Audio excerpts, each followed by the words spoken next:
ല്ലോ ഇന്നിപ്പോൾ കഥ പറയായിരുന്നു. ഒരു കോമഡി വന്നത്, ഡോക്ടറെ അടുത്ത് പോയിട്ട് ഉറക്കം തന്നെയാണ് ഉറക്കം, എപ്പോഴും ഉറക്കമാണ് ഡോക്ടറെ, എന്താ ചെയ്യാന്ന് ചോദിച്ചു. ഒരാളുടെ അസുഖം വന്നതാ, എപ്പോഴും ഉറക്കം, രാവിലെ ഉറക്ക്, വൈകുന്നേരം ഉറക്ക്. അപ്പോൾ ഡോക്ടർ ചോദിച്ചു, ഏത് മൊബൈലാണ് ഉപയോഗിക്കുന്നത്? അപ്പോൾ 3310 പണ്ട് നോക്കിയൻ്റെ കട്ട ഫോണാണ് ഉപയോഗിക്കുന്നത്. പിന്നെ ഫോൺ അടിയന്തരമായിട്ട് മാറ്റാം, നല്ല സ്മാർട്ട് ഫോണും അതിൽ ഫേസ്ബുക്കും ഇൻസ്റ്റഗ്രാമും ഇതൊക്കെ ഡൗൺലോഡ് ചെയ്താലേ ഉറക്കണം വരൂല. അതന്നെ അതിന് പരിഹാരം എന്ന് പറഞ്ഞു കൊടുത്തു. സുബ്ഹാനല്ലാഹ്. നമ്മുടെ സംഗതി കോമഡി ആണെങ്കിലും നമുക്കിപ്പോൾ ഉറങ്ങാൻ നേരമുണ്ട് ഫേസ്ബുക്കും ഇതൊക്കെ നോക്കി തീർന്നിട്ട്. ഉറങ്ങുമ്പോൾ സമാധാനം വല്ലതുണ്ടോ? ലോകത്തെ സർവ്വ ന്യൂസും തലയിൽ കയറ്റി എങ്ങനെ ഉറങ്ങാൻ പറ്റുക? നമുക്ക് വേണ്ടതും വേണ്ടാത്തതും ഒക്കെ മൊബൈലിൽ വരും. ഇതൊക്കെ നോക്കാൻ നിന്നാൽ മനുഷ്യന് മരിക്കാൻ നേരം കിട്ടും. അപ്പൊ നമ്മുടെ സമയം നമ്മളറിയാതെ സമയം നമ്മളെ കൊന്നുകൊണ്ടിരിക്കുകയാണ്.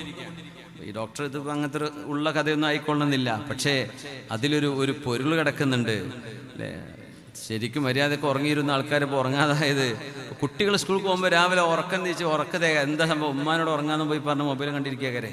പിന്നെ രാവിലെ എണീക്കാൻ പറ്റുമോ? സ്കൂളിൽ പോകാൻ പറ്റുമോ? അവർക്ക് അവിടുന്ന് മര്യാദയ്ക്ക് ഇരുന്ന് പഠിക്കാൻ പറ്റുമോ?